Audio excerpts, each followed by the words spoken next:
I'm Vinnie Politan. The subject of my investigation is the disappearance of baby Emmanuel, a 7-month-old whose mother claims he was abducted in public.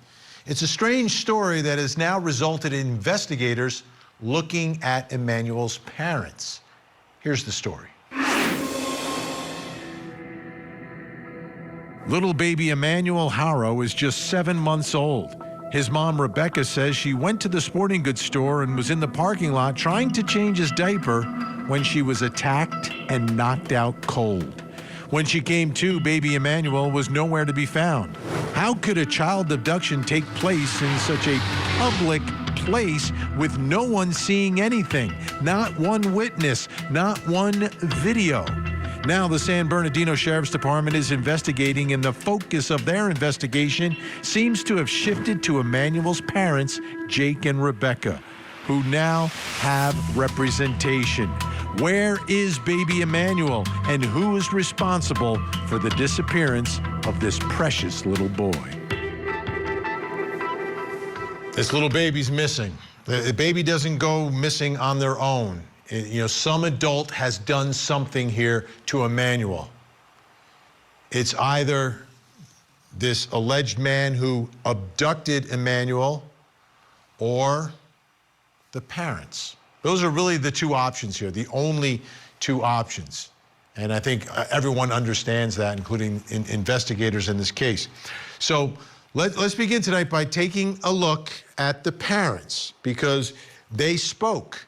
They told their story, they spoke to the public, they spoke to the local media, because they say they are victims, they say their child is missing, and they want help finding their little Emmanuel. Take a look. We come to you guys asking you to help us find our son. He was abducted last night from Big 5. Somebody struck my wife while she was trying to change his diaper. And we just ask if anybody knows anything to please contact Ukaipa Police Department. Don't hesitate, just call. His name's Emmanuel. He's 7 months. He's 7 months old. Now, there's a lot of ways to evaluate what they're saying, right? They have a very specific story, so you can look for physical evidence or eyewitnesses to corroborate that story. But there's also another way to look at what they're saying. And that brings us to the first question in our investigation. What does the parents' demeanor reveal? The way they're speaking, their body language, their choice of words, their tone, their emotions. Here to help answer that question is behavioral and social scientist Dr. Abby Morono. Dr. Abby, great to have you back on the program. Thank you so much for joining us tonight. Thank you so much for having me. All right, let's begin. That clip I just played, I'm going to play it one more time, and then we're going to go piece by piece through their statement, and I'd like to have your analysis of what you are seeing, what you're hearing, and what the parents are saying. So let's watch that first clip again. Guys asking you to help us find our son. He was abducted last night from Big 5. Somebody struck my wife while she was trying to change his diaper. And we just ask if anybody knows anything to please contact Ukaipa Police Department. Don't hesitate, just call. His name's Emmanuel. He's 7 months. He's 7 months old. Okay, Dr. Abby, what are you seeing there? Well, the first thing that stood out to me was the lip corner depressors. These are muscles in the bottom corners of the mouth. When we have genuine sadness, these muscles pull down, and I'm looking particularly here at the mother. Now, genuine emotional expressions and purposeful expressions are controlled by different motor neuron pathways, and each pathway has different muscle groups attached. So that simply means that there are certain muscles that are really hard for us to fake, and most people really struggle to fake the lip corner depressor movement convincingly. And they use compensation strategies like pulling up the chin and pulling the corners sideways to try and fake sadness. And it does look like that's what we're seeing here. And then if you couple that with the lack of glabellar movement, which is the muscle right here between the eyebrows, during sadness and grief, you'd expect these to be really pulled down tight. You'd also expect the muscles under the eyes, the orbicularis oculi, to be pulled up to form a squint. But these don't really move. Now, it is possible that she's got Botox, which will affect that movement, which is why we don't focus on single cues and we look for patterns. And that, with the lack of the lip corner depressors, shows me that there's likely not a genuine sadness here and maybe something else. Let's take a look now at the next section of the statement that they made. Do you guys plan on doing a local search of your own? We are Yeah, we at have 4 o'clock here at Kaiba. The community set up a search party at 4:30. So we're afraid. Just ask you guys if you can help us, you know. Please. What are you seeing there? I think all of us are missing tears. I'm seeing a lot of people talking about how there are no tears. Also, it's really clear that the nose is dry. When it zooms into the mum, there should be kind of a dampness here because when we cry, we get these tiny openings in the corner of the eyes and the tears can leak down into the nasal duct and mix with mucus, which is why we get a runny nose. But we don't see that here. And I see a lot of people commenting on this, but there is a really important caveat to this point that we expect them to be crying. Absolutely, they're devastated. But sometimes after trauma, a person can be in a freeze state and the shock can lead to delayed emotional processing. And I've seen this in severe trauma cases. So just because they're not crying doesn't necessarily mean that they're guilty based on that alone. But what's more interesting to me is not the fact that they're not crying, but their attempts to make it appear like they are crying. Like you hear as she's speaking, and actually you hear it in the father as well a couple of times, false sniffles. They're trying to fake that they're sniffling, but they're very dry sniffles because there's no tears and there's no dampness of the nose. And then you couple that with this fake heavy breathing that you can see, and you can tell that it's fake because she's just kind of pulled her voice down, and we can all do that. But with genuine sadness and grief, the muscles in the throat tighten. So you get like a stuttering and often a lot of swallowing to try and loosen the throat. But we don't get any of that. We don't get, same when what I was saying about the lip corner depressors, we don't get the genuine expression, but we see a lot of the faked expression as if they're trying to show that but can't. Yeah, that's great observation, that it's not just the lack, it's what's actually being put out there. Okay, let's take a look at another piece of their statement. This is what he looks like. He's just a baby. Just give our son back, please. He was wearing a black onesie with a Nike swoosh on him. If you know anything, please come forward, please. Please bring us back our son. Safe. How about there? What I'm looking at here is the shoulders in both of them. In grief, everything really comes forward. There's this heaviness to the body, and it's like the muscles have given up. And everything really comes towards the heart and inwards. And often you see people clutching at their chest when they're in pain because loss can actually register physically in their body like heartache. And I thought she was going to reach to her heart at one point, but she doesn't. She's just using her hands to express herself. But we don't see any of this. We don't see that pulling forward, and we don't see that kind of looseness of the body. We actually see her shoulders quite high and tense. And as she speaks, as she's obviously trying to fake heavy breathing, you see them go up. But her behavior is more in line with what we would see with stress rather than what we'd see with sadness or grief. And it's the same thing with his, but his shoulders are less obvious. And do you see anything in the interaction between mom and dad here? Yeah, there's an interesting dynamic here where there's comfort, but she's kind of tilted away from him. And what you would expect to see with these two parents is them orientating towards each other for comfort within each other.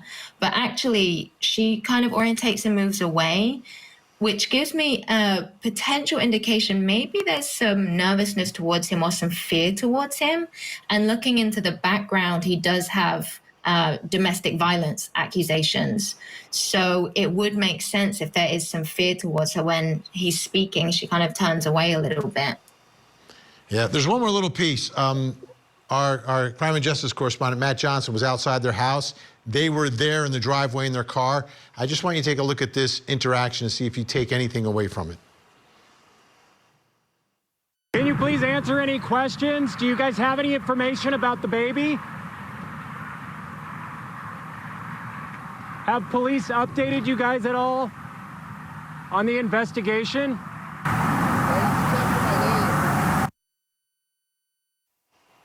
So I understand that's kind of a faraway shot, but was there anything there, Dr. Abby Morono, that you saw? Yeah, you can tell often when someone is struggling through grief or even depression just by the way they walk, because our emotions affect how our muscles tighten. So when we're stressed, we often become a little bit more robotic. Now, when someone is depressed or grieving, again, you see this heaviness. But what happens to their gait is it tends to slow down and everything feels almost like they're moving through quicksand. And that's how a lot of therapists can diagnose patients as they walk in the room with certain mental health conditions just by gait behaviors. His is normal. He doesn't seem to have any heaviness of his lower body. He doesn't move particularly slowly. And these are things that I would look for in someone who is grieving. Wow. Great insight. Always great to have you on the show, Dr. Abby Morono. We really appreciate it. Thank you so much. And as Dr. Morono mentioned, prior problems for the father here, Jake Haro, convicted of abusing another baby that he had with another woman. Coming up next, what did Jake Haro do to the child? Saturday nights on ION is our night. Let's go! Double headers every Saturday at 7 and 10 p.m. Eastern. The new Saturday Night Out is on ION all season long. Brian Walsh, accused of murdering his wife, Anna. She wrote a children's book about her husband's death. Now she's accused of killing him. A social media sensation, now a suspected killer.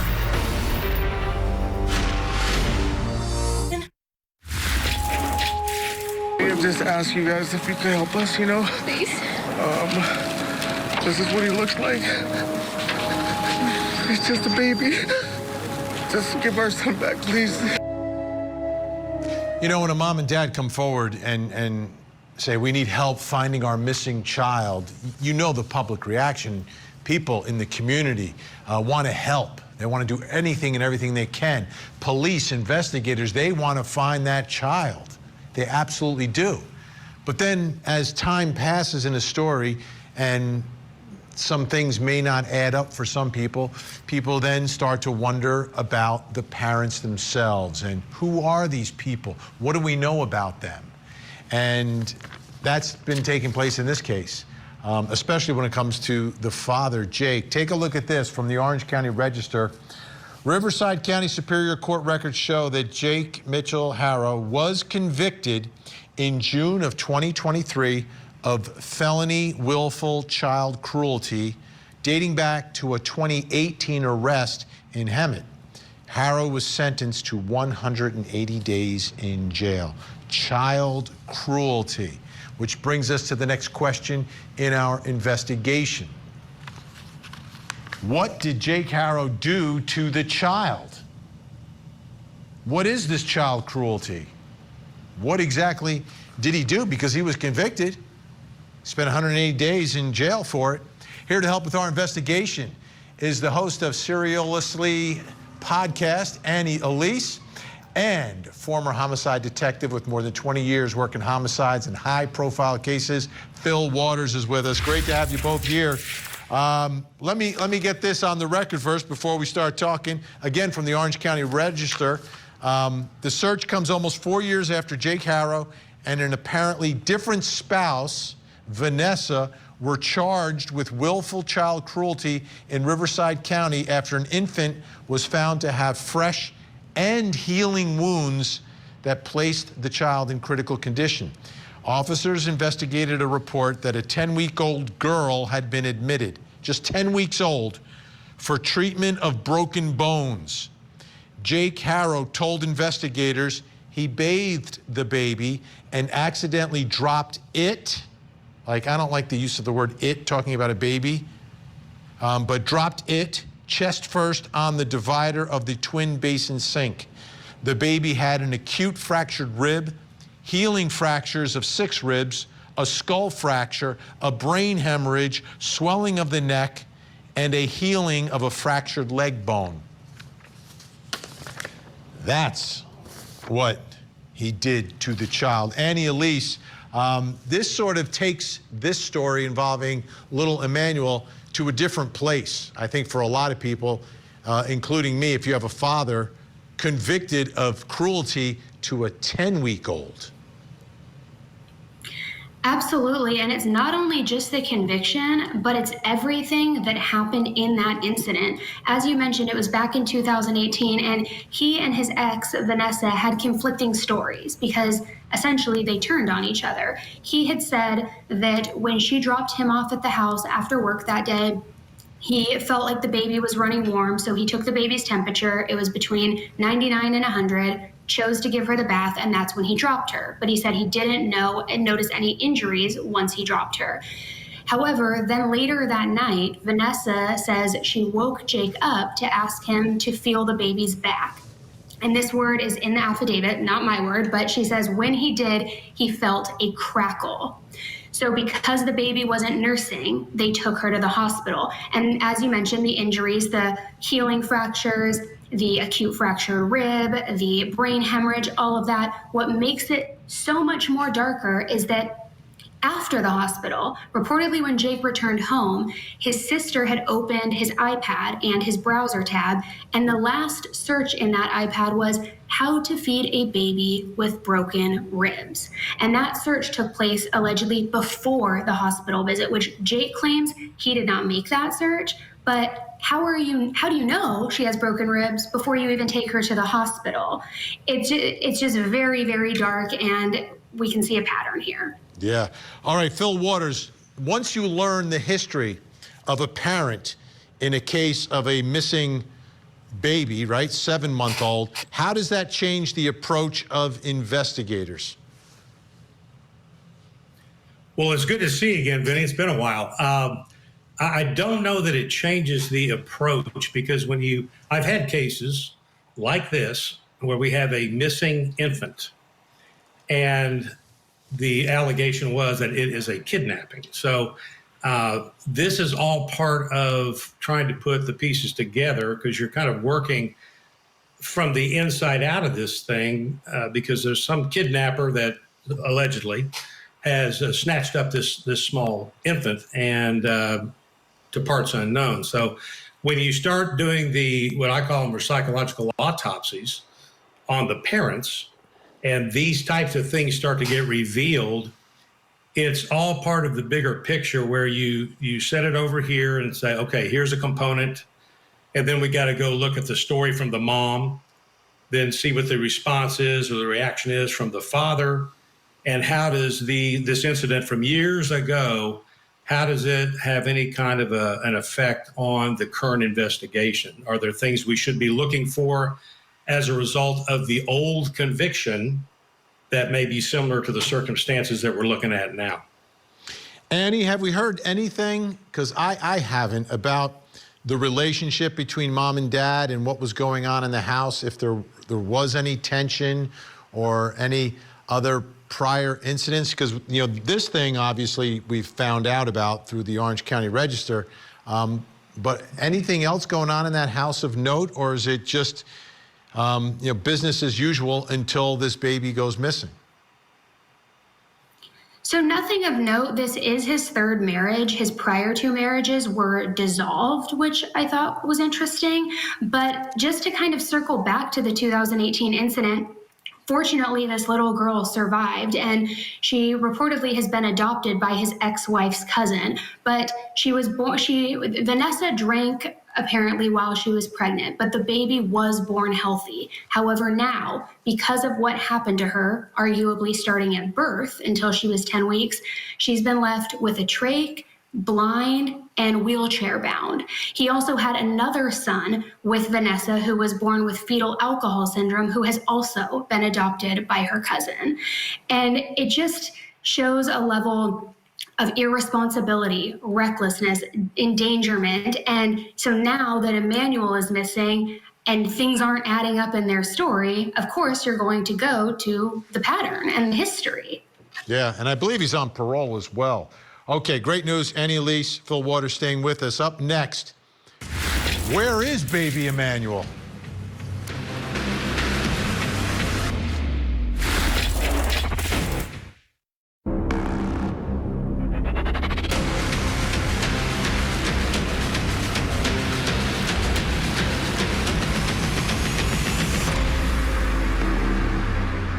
I'm Vinnie Politan. We continue our investigation of the disappearance of baby Emmanuel, just 7 months and now missing. Mom says she was assaulted and the baby was kidnapped in public. Here's the story. Rebecca and Jake Haro have several children. The youngest is just 7 months old. His name is Emmanuel, and he is missing. Emmanuel's mom says she knows what happened. She was in the parking lot of a Big Five sporting goods store and was trying to change his diaper. That's when she says she was attacked and knocked out cold. When she came to, Emmanuel was nowhere to be found. Now investigators are focusing a lot of attention on the parents because they say mom's story is full of inconsistencies. Where is baby Emmanuel, and who is responsible for the disappearance of this precious little boy? Somebody did something to this child. Someone did something to this little baby. Let's take a listen again to mom and dad pleading for help. This is what he looks like. He's just a baby. Just give our son back, please. He was wearing a black onesie with a Nike swoosh on him. If you know anything, please come forward. Please. Please bring us back our son. Safe. Somebody knows exactly what happened here. It's either this abductor or mom and dad. And that brings us to the next question in our investigation, the most important question in our investigation. Where is baby Emmanuel? Here to help answer that question, former homicide detective Phil Waters is with us. And on the phone, founder of On the Tira News, Ahmed Belozo, is with us. He's on the ground out there in California. Ahmed, let me begin with you. Looking for this child, you've been at the location, you've been at the house, you've been where the alleged abduction was. Tell us first about the house, about the area, and anything that you've noticed about where mom and dad and Emmanuel lived, or where he lived, where they do live now, and your thoughts about where that baby could be. Hi. Well, first of all, thank you. My name is Ahmed Belozo. I am the owner, founder, and executive CEO of On the Tira News. Thank you to Core TV. To answer your question, the location is in Cabazon, California. The incident supposedly happened in Yucaipa, California. They're about 30 minutes apart from each other in San Bernardino County. I believe Cabazon is the borderline. There's a big casino there next to an Indian reservation. Very, very vast in desert, rocky hillside. I mean, if one wanted to really, there's a number of places in the immediate area where they can do or hide or body a person. There's a lot of wildlife out there. There's a lot of wild dogs in the area that are unleashed or uncollared, and they just roamed the streets. And one actually popped out on me as I was in front of doing a report on little Emmanuel in front of the sheriff's department. And it was in the middle of the night because, you know, I to me, the news doesn't sleep. And it led me to Cabazon. It looks very different in the night than it does, obviously, during the daytime. At night, it's not a very populated area other than the casino, which dominates the landscape. The home is an old-style wooden structure. It reminds me like just a ragtag kind of home, very old-looking. It doesn't look very upkept. There's a big empty lot right next door that used to be an elementary school, I believe. It's since been torn down, but it is right next to the 10 freeway, which runs east-west from the United States and passes through Cabazon directly behind the home. And to answer your question, that's what Cabazon looks like. Just picture a big, dusty desert with a million places to do what you want to do. Yeah. Phil Waters, your thoughts about trying to find Emmanuel, and there's two theories here, right? The parents could be responsible, or the abductor that they reported at the Big Five. So if you start first, if you're looking at the parents and you're looking for Emmanuel, where are you looking? What are you doing, Phil? Well, a couple things you got to do before you try to get to that point. I mean, obviously the first priority is to find the child. I had a case, I mean, very, very similar to this. The mother was claiming that their 2-month-old baby had been kidnapped in broad daylight at 4 o'clock in the afternoon. And I was brought in to interview her. And that's the critical part of this investigation is the interview, that initial interview. And I see where she has been interviewed. She became uncooperative when they started to press her. It's a fine line that you're walking there in an interview like this, because you want to be cognizant of the anxiety that's there, and you want to be getting to the truth. So it's a very dicey situation in the interview process in terms of where this baby is. It could be anywhere. I had a case where this was a 4-year-old, but the allegation was he was kidnapped, and we believe that the body was put in a dumpster. And we never found the body, even though we went to the trash dump and looked for days. So there are so many places around these areas, and this is a small little guy. There's all sorts of places they can put him, where detection is going to be a long way off if they ever detect him. Bury him, put him in a dumpster, drive the body out of town and dispose of it somewhere away from the scene. So but it all starts with this interview.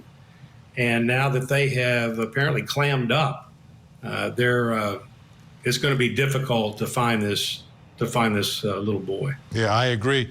Ahmed, and something else that a lot of people are talking about, there was a fire close to the home where yeah, I want to thank you for bringing that up, because when I was the first reporter on the scene, I have a lot of insider information, and I have built this rapport with the community throughout the Inland Empire, which Cabazon sits in and throughout. And so a lot of the stories that come to me first, I did receive the notice of the fire. Right away, a lot of these low-level, fly-by-night people who can't even see straight, let alone get the story correct. And so they turned this whole fire into a spectacle just because it happened to be directly in front of the residence that it tied it in. And I can understand why, but the people who reported it, it was just a blatantly false story. They tied the little boy to that, and it just upset me so much that I didn't want nothing to do with it. And I even made a video discrediting, because it was a home that somebody owned, and there was a mobile home. It was a personal attack on the owner of that house. It had nothing to do with the little boy. People are saying that they found the crew. And that's the thing, is that so many people on social media are now invested in this case that everybody's a reporter, even the ones that actually have a following. They just it's upsetting, because this thing had nothing to do with Emmanuel, and they made it so that, and then in the same day, there's reportings of him in Bakersfield, which ended up being a 2-year-old kid. Like, how do you? And so it's just sad that the lawyer himself put that story out there as a diversion. And so, as I said, fly-by-night lawyers, fly-by-night reporters, it's a fly-by-night case. Gotcha. I'm glad you're able to clarify that because you're on the ground. You know the folks. You've been working this area for quite some time. Let's take a listen to this because KTLA spoke with Rebecca, Emmanuel's mother, about what she claims the person said to her before knocking her out. I was gonna get the diaper and somebody said hola, and I didn't see nothing since. I woke up right here on the floor and I didn't see Emmanuel. Phil, your thoughts about that description, that story, that the attacker says hola and knocks her out. She doesn't see him. She doesn't remember anything. She just saw white. And then when she came to, Emmanuel was gone. Well, Carl Stinselli had a quote that to the extent that the liar's lips are sticky and dry, the liar's palms are not. Truth can be verified only when accompanied by snot. So, along with the other factors that Dr. Morano talked about, and the fact that this looks like every time she gets on a camera, it is this effort to show this great emoting. The fact that the guy says hola, and we're assuming it's a guy, pops her in the head, knocks her out, and so forth and so on. That's odd. I think it's for dramatic effect. I just in looking at her body language and these clips and her discussion with this thing, it's like she's got a switch. And when they ask her about it, she flips the switch and starts this huffing and puffing. And really, and as Dr. Morano said, it looks like it's more of an act than it is a sincere and you've interrogated reaction. a lot of folks through the years. So I trust you on that, Phil. Absolutely. Ahmed, I want to get your take. You've been obviously to Big Five, into that strip mall. Are there cameras anywhere that would have recorded what happened? So in Yucaipa, California, the initial report was that he or somebody from that family called in or went to the Big Five or they called in saying that if there was any cameras on the facility or the property because she had locked her keys in the car or something had happened with her car. Somebody stole something from her. Something with her happened that she wanted to see if they had video, and they said, sorry, we don't have video. So she checked a few businesses around there, and we've confirmed that. And so she went around, or somebody from that camp went around snooping, and she thought there was no cameras, but we did actually obtain camera from one of the stores adjacent to the Big Five. And Big Five, I'm sure, has sent cameras as well to the San Bernardino Sheriff's Department. I know that Marlene's jewelry store, which had a CCTV camera directly facing that direction. And we have firsthand reports from the owner of that property saying that they did get, even though I haven't seen that portion, but they did say that there was never anybody that came and said hola. That's from the Taco movie, I believe. She got that directly, and I just think that in this time of... Wait, Ahmed, you're saying, wait, slow down. You're saying that line, hola, came from a movie? Hola. Yes, it is. It's a movie where it's a taco man or a taco movie, and it's a man dressed in a taco suit. Just very, very typical, stereotypical movie of a taco, I guess. And he walked up to a woman and said, hola, and he zapped her with a taser. And I don't know where she got that from. Now, I've seen South Park. And one more question before we run out of time, Ahmed. 100%. Before we run out of time, you obtained some video. Did you see anything in that video? What did it show you? No, I can't confirm. I showed everybody. That was a 9-minute video slowed down to 3 minutes. I have new developments that Rebecca did try to buy a hacksaw at a store in Beaumont, California, and she didn't buy it. But we do have workers at the Do It Best hardware store right there in Beaumont. And we got insiders there. We got insiders at the Waterman Discount Mall. We have a constituent in Miami, Florida right now. He's out of town on business, and he has 1080 4K video of the Waterman Discount Mall. Jake is outside she has a big shiner, April 3rd. So this baby has to be gone since the 3rd. And not only that, she was donating clothes at a facility, and I don't want to give out the information because I'm going to go to more. They're closed now. But she was donating clothes the day before, or the day at the same time she was trying to buy the hacksaw, she was donating baby clothes, and we have reliable sources on that as well. So more information is coming up that I haven't even broke yet. I'm a one-man team. Yeah. I edit everything myself, and so I have more information coming up. I think I'm going to go live tonight to just give you guys a brief rundown of everything that's going on. But the daughter has been adopted by the same woman who has the child who has the incapacitation. She's been now adopted. The 2-year-old that was removed from the family has been adopted by the same woman that Jake beat the daughter. We're out of time here, Ahmed. Unfortunately, we're out of time here. We have to cut to a break, but we really appreciate it. On the Tira, check them out. Great information to follow. Ahmed Bellozo, thank you so much. Phil Waters, always great to have you on the show as well. Your insight and experience is extremely valuable to us. All right, still to come. What are community members saying? Matriarch of the Adelson family gets arrested. Donna Adelson is facing charges of murder, the death of her former son-in-law, Dan Markell. Prosecutors say a bitter child custody battle was the motive for the murder-for-hire plot. Now that Donna has turned into a defendant, what's next for the Adelson clan? Now that the ship is really sinking fast, blood doesn't matter that much. The Matriarch Mastermind Murder Trial. Live coverage weekday mornings, only on Court TV. Don't hesitate, just call. His name's Emmanuel. He's 7 months. He's 7 months old.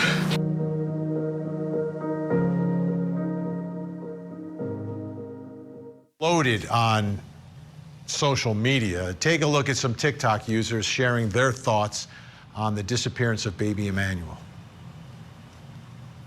Okay, this is kind of a big update, and I'm gonna tag the creator that I got this information from below, because I don't know if everybody's following him, and if you're not, you need to. We have some new and insane updates on the Emmanuel Haro case. In my last video, I mentioned that the dad, Jake Haro, was previously charged and convicted of willful child cruelty. And again, innocent until proven guilty, but my gut feeling is that he was also abusing baby Emmanuel. And it was getting to a point where people would start noticing. What the are you guys in the house for? You should be out here in the desert. You should go get your own bloodhound. You should be out here with me. Why? You should be the one out here doing this.